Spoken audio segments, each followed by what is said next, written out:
School விட்டு கொலை பசியோட வர குழந்தைகளுக்கான ஈவினிங் ஸ்நாக்ஸ் இந்த முளை கட்டின பாசிப்பயிறு அப்பம் ரொம்பவே ஹெல்த்தியானது. சாதாரண பாசிப்பயிரை விட முளை கட்டின பாசிப்பயிரில் அதிகமான நோய் எதிர்ப்பு சக்தியும் ப்ரோட்டீன்ஸும் இருக்குது. வாங்க இது எப்படி செய்யுதுன்னு பார்க்கலாம்.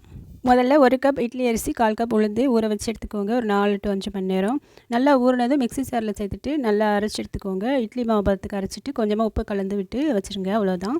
அடுத்து இந்த முளை கட்டின பாசிப்பயிரை நம்ம குக்கரில் ஒரு கொஞ்சமாக தண்ணி விட்டு 3 விசிலுக்கு விட்டு வேக வச்சு எடுத்துக்கணும். நல்லா குழைவாக உதிரியாக வெந்து வந்ததும் இதை அப்படியே நல்லா மசிச்சு விட்டுக்கலாம். ஒரு 1/2 கப் வெல்லம் 1/4 கப் தண்ணியில் நல்லா கரைச்சி எடுத்துக்கோங்க. வெள்ளம் நல்லா கரைஞ்சி வந்ததும் மசிச்சு வச்சுருக்கிற பாசிப்பயிரை இதோடு சேர்த்துட்டு நல்லா கலந்து விட்டு கொஞ்சம் ஏலக்காய் தூள் சேர்த்து நல்லா உருண்டைகளாக உருட்டி எடுத்துக்கோங்க. உருட்டின உருண்டைகளை நம்ம ரெடி பண்ணி வச்சுருக்கிற மாவில் நல்லா டிக் பண்ணி எடுத்து பனியாற்கால் நல்லா சூட் பண்ணது எல்லாத்துலேயும் நல்லா ஃபில் பண்ணி விட்டுருக்கோங்க.